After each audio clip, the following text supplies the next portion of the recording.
Hi. Okazaki-san, thank you very much for your kind introduction. Hi, hello everybody. It's very nice to meet you. I'm Tawata. My first name is Masato, and my last name is Tawata. As I was introduced, I practice medicine. But my talk today is not for health. In this meeting last year, I talked... Can you hear me? Okay. I talked about how to maximize your own potentials. But as you may or may not know, life is filled with adversities. Right? So if you're overwhelmed by adversities or weighed down with adversities, then the chances are very slim for you to maximize your own potentials. No matter how you are highly talented, no matter how you are gifted, right? That's why I selected this topic for today's talk. Okay? These are my role models. Among these distinguished people, my greatest role model is the person, can you see? Is the person in the center by the name of Viktor Frankl. I'm going to introduce him in more detail later on, okay? So I have three subtopics today. First, paradigm, and second, in the main topic, how to overcome adversities. In other words, how to turn misfortune into fortune. And in this topic, serendipity and resilience are two keywords. And finally, if I have time, I would like to introduce you three central values by Viktor Frankl, plus several others. Okay, so let me start from paradigm. What is paradigm all about? In order to get a clear idea what paradigm is, let's do an experiment right now. Okay? So let me divide you into two groups, right side group and left side group, okay? I have three pictures right now. And half of you will see the first picture. And another half of you will see the second picture. And you all see the third picture. And I ask you a question, okay?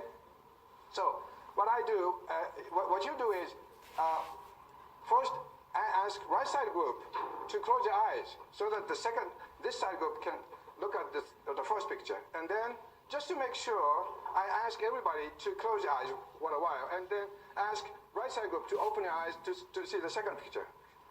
And then, after a while, I ask everybody to open your eyes and to look at the third picture. Okay? Okay, so let's start. So please, right side group, please close your eyes. No cheating, okay? So, left side group, please look at this picture.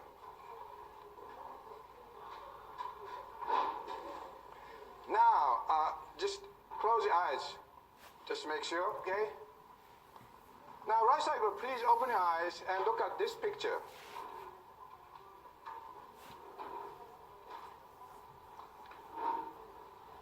Okay. Now, everybody look at this picture. I think you can see a lady. How old does she look like? Okay? You may be able to see a young lady or an old lady.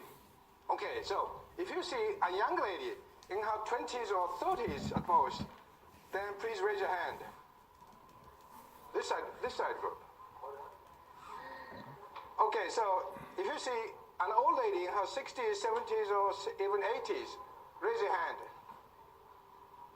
Okay. If you see two ladies, old and young ladies.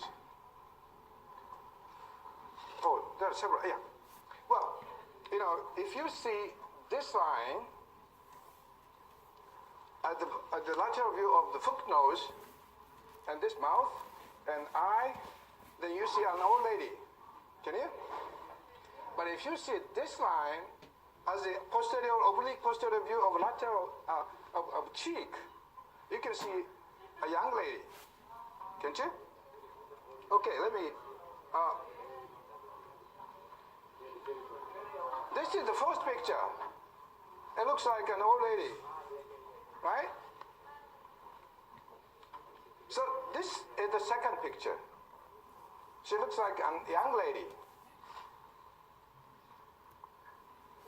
This is the mixture of the young and old ladies. So the lesson of this experiment is that every one of us believes that we see the world as it is, but it is not the case. You know, we see the world as we are conditioned to see it, or in other words, as we are conditioned to see it through your experience, through your learning of lifetime. So we are not, we don't see the world as it is. We see the world as we are conditioned to see it. In other words, it is said that we see the world as we like, as we want to see it. History tells us that if we change, before I go forward, the way we see the world is called paradigm.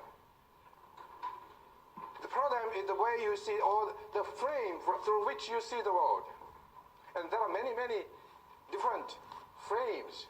We must recognize it. Okay? If you change your paradigm, your action or outcome changes dramatically. And a typical example is the shift from geocentric paradigm to heliocentric paradigm. Have we ever heard geocentric paradigm? The Earth was the center in the past. Earth was the center of the universe. It's called geocentric paradigm. But Copernicus proposed that Sun is the center of the universe, and Earth and other planets are circulating around the orbit of Sun. It's called heliocentric paradigm. Copernicus proposed through his observations, right? This idea was succeeded to Galileo and Kepler, and finally Newton discovered gravity. So the discovery of gravity originated in the shift from geocentric paradigm to heliocentric paradigm. Do you understand? So this kind of paradigm shift, in other words, the total reversal of paradigm, is called a Copernican revolution. A Copernican revolution. Copernicus Tenkai in Japanese. Okay? You may or may not know Kazuo Inamori. He is one of the leading leaders in business world in Japan. He wrote in his book that outcome of life or job can be expressed in this equation. Paradigm multiplied by zero means enthusiasm or zest, multiplied by ability, the product of three components. But in this equation, he said that zeal and ability take values.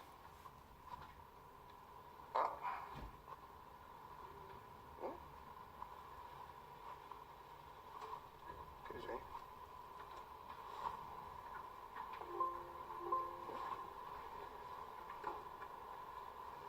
Zeal and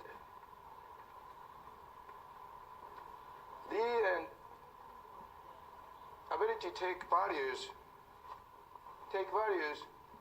from 0 to plus 100, whereas paradigm takes values from minus 100 to plus 100. Suppose your zeal and ability are plus 100, but your paradigm is, if your paradigm is minus 100, the net result would be minus 1 million. But if your paradigm is plus 100, it's plus 1 million. So 2 million difference, depending on paradigm. So if you want to change your outcome of your life or job, try to work on paradigm rather than zeal or ability. Okay? And Miss Ferguson says that we can change whatever we want. But the point here is that we all have gate of change in our mind. But the gate of change can be opened only from inside, never from outside. Okay? It can be opened only from inside. So you have to determine by yourself to change yourself. Other person cannot persuade you to change yourself. You are the only person to change yourself. Okay? Now let me move on to the second and main topic of today's main topic, how to overcome adversities in life. In other words, how to turn misfortune into fortune. And I talked serendipity and resilience are two key words. But before I go, let me make sure that misfortunes may appear with disguises. First, it may appear as fortune, but later on turned out to be misfortune. And we must recognize also that misfortunes may hit us over and over and over again. Okay, but any adversity can be overcome. Let's believe it. Let's believe it. Okay, any adversity can be overcome. Okay, so, as a matter of fact, we cannot change adversity itself, but we can change the attitude toward it. So, we can turn misfortune into fortune by changing our paradigm. And serendipity is a talent to turn misfortune into fortune. Okay? So let me give you real examples. First of all, I would like to introduce you Mr. Fukushima, Satoshi Fukushima. He is a total blind and deaf. Can you imagine? Total blind and deaf? He lost his sight by the age of 9, and he lost his hearing ability by the age of 18. So he acquired the language. He speaks the language, Japanese. So his wife translates into sign language on his fingers like this, and he answers in his own voice. But during the process of losing his hearing ability, he suffered a great deal. Why me? Why should I experience this double agonies? But from some time on, he changed his way of thinking, his way of paradigm, his paradigm as the followings. Something great allows us to live. Something great allows me to live. If so, these ordeals, these sufferings were given by something great, so it must have some meaning. Although he doesn't know the meaning itself, but he thought that if I could get through these sufferings, I can be a person in shining bright, or I can flourish. That's what he thought. And these sufferings could be his fertilizer of life. And now, he is a professor of Advanced Research Center of Advanced Science and Technology, the University of Tokyo, since 2008. And now he's literally become a flourishing person. Okay? Character can be developed in ease, cannot be developed in ease and quiet.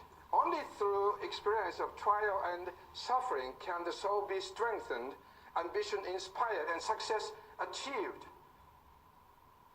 Can any one of you guess who said this?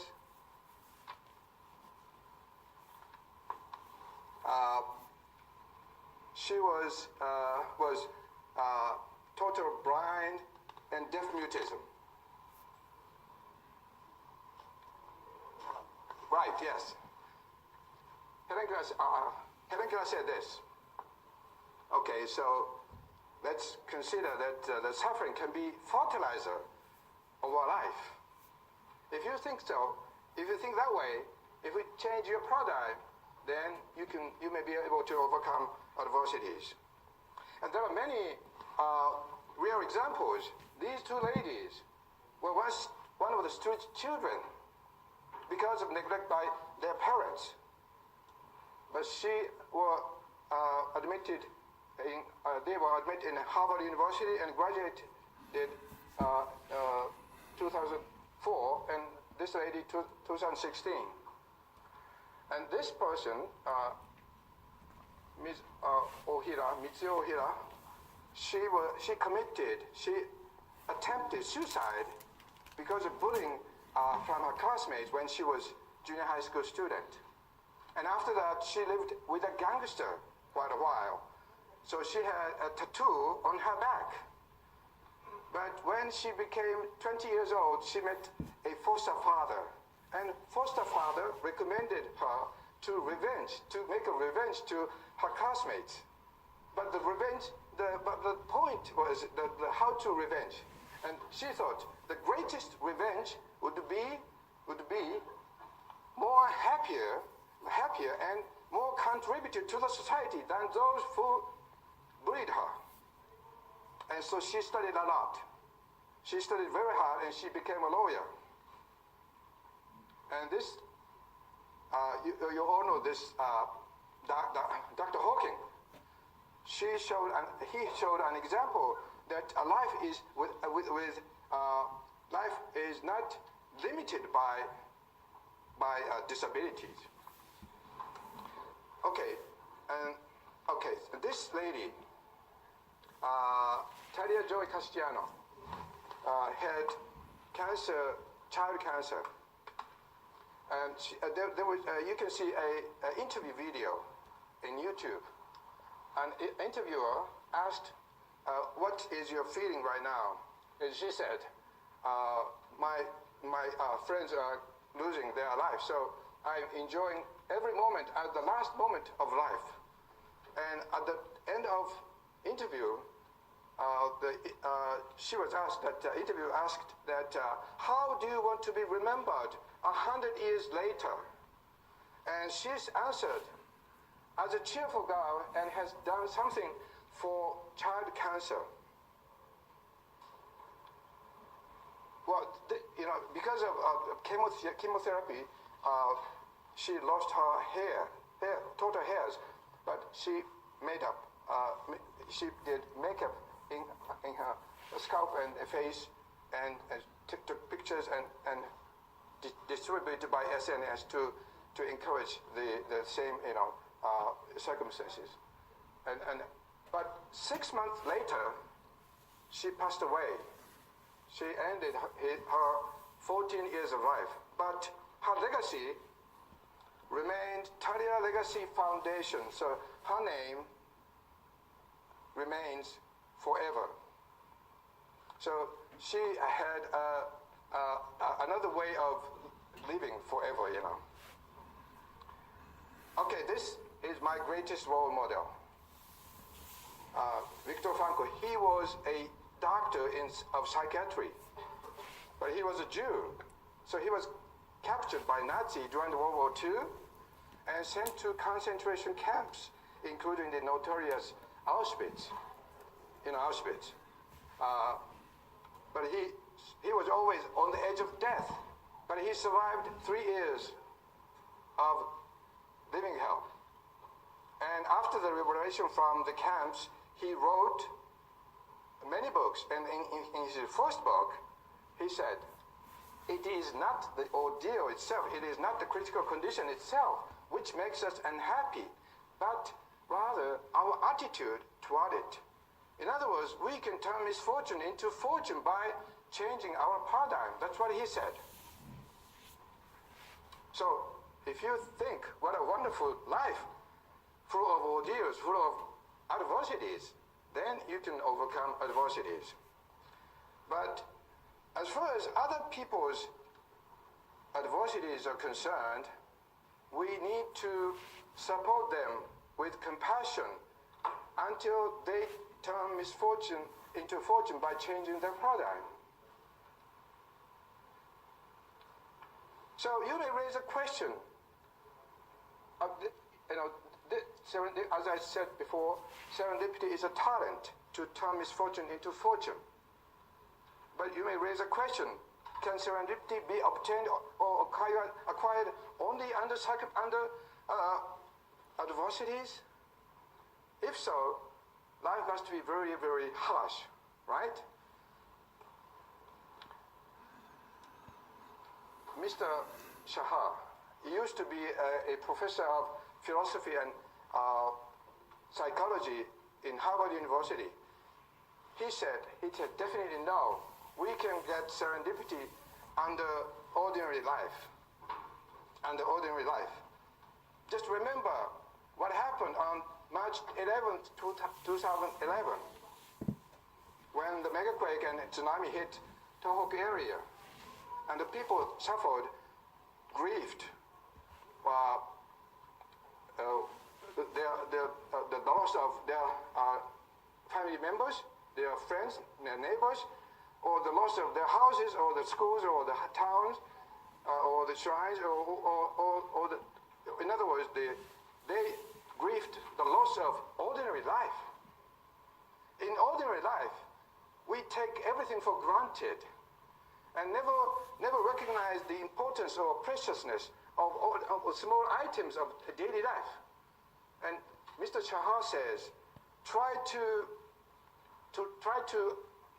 recognize, try to remind 5 items or more which you appreciated during the day before you go to bed every day.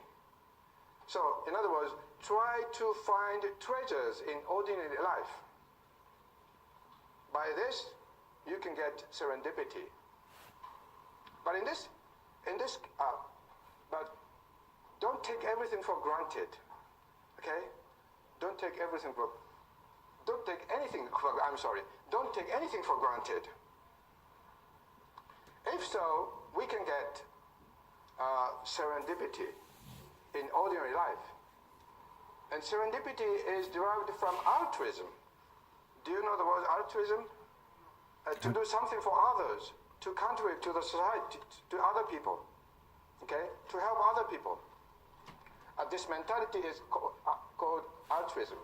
So serendipity is a talent to turn misfortune into tragedy, misfortune into fortune, a tragedy into triumph, and predicament into achievement. By the way, serendipity came from Sanskrit, Serendip. And Serendip is now the country of Sri Lanka. And Serendip means island of lion. That's what it means. Okay, so serendipity is a talent to find treasures in ordinary life. So you can get serendipity by appreciating 2 small items in daily life. Okay? Serendipity and resilience are inseparable. Resilience is just the other side of the same coin. Resilience is the bounce back adaptation from griefs. They go hand in hand. If your serendipity is high, your resilience is also high. It's a bounce back adaptation from griefs. And if your serendipity is very high, your sense of happiness also increases every day. So by appreciating 2 small items of daily life, you can be happy. Okay? Just like me. Okay, so, injuries and breaks are inseparable, inevitable in life. Just like potteries. But in Japan, we have a traditional art to repair broken potteries is called kintsugi. With a lacquer mixed with gold, just like this. So, by the same token, you can fix your life by resilience. Okay? Resilience is a talent to bounce back, to return to the original level before you experienced loss and tragedy. But scientists observed there are those who bounce forward, even get higher level than they experience loss and tragedy experience. And it is called post-traumatic growth, PTG. I think you may have heard PTSD, post-traumatic stress disorder. Have you? This PTG is the opposite end of PTSD. Okay? So if you get PTG, your resilience becomes even higher. And those who achieved PTG shows personal strength in five elements, five aspects of these. But I don't have time to go into details. But anyway, there are those who get even higher. It's called PTG. And Dr. Franco, Viktor Frankl, is one of the grand champion of PTG achievers. Okay, let's take a break. This is according to a survey, this is the second famous picture next to Mona Lisa by, do you know the name who created this? Hokusai, Katsushika Hokusai. Okay, so the Great Wave is called Great Wave. Well, I added one figure.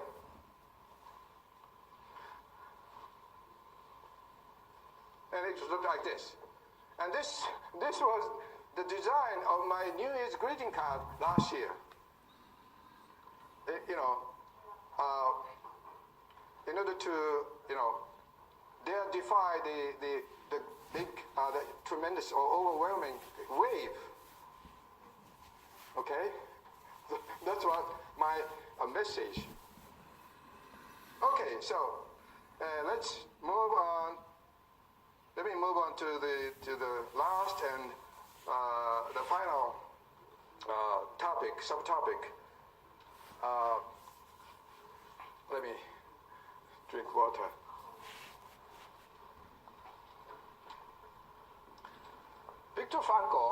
Dr. Frankl says there are three central values in our life: creative values, experiential values, and attitudinal values. Creative values are the values which you give, which you provide to the society. Any kind of product, any kind of services by your job have creative values. Typical example, for example, Mona Lisa by Da Vinci, or evaluation by Dr. Omura. Do you know Dr. Omura? A Nobel Prize winner of physiology medicine, who is from Yamanashi. Okay? And also our iPS cells by Dr. Yamanaka, or Symphony No. 5 by Beethoven. Such a kind of thing. The values that never existed before. But any product, any services can have creative values. Experiential values are the values you get from the society, from the world. For example, if you visit a magnificent view of landscape, or if you visit natural world heritage or cultural world heritage, you may have a moment that it was worthwhile living. Such a kind of feeling. Or if you get gold medal in Olympics, it's also have experiential values. Or if you provide volunteer activities, and then if you can get touch a chord in the heart of people, then you get experiential values. But what if you are confined to bed because of terminal illness? You may have no chance. You may have no chance for creative value or experiential values. But in such a circumstances, Dr. Franco says we have a chance of attitudinal values. We exercise attitudinal value to those who are in adversities by showing a model attitude or resolution by resolution. For example, Beethoven, when he composed Symphony No. 5, he lost his hearing, and he was also a heartbroken state. And he wrote in his Heiligenstadtwell, he made to kill himself, but he changed his mind to live as an artist, and then he composed Symphony No. 5 and several other symphonies. And this is attitudinal value. And among these three values, Dr. Franco says attitudinal value is the most precious than these two. So he said that attitudinal value is more important than Nobel Prize level research or the gold medal in Olympics. That's what he thought. So, in other words, no matter how we are confined to bed, we have a chance to exercise attitudinal value. So, in other words, we can become a victor of life. Okay, we can get gold medal of life. By the way, do you know Nike of Samotrak Island? It was excavated. This is the goddess of Greek mythology, and it was found in Samotrak Island.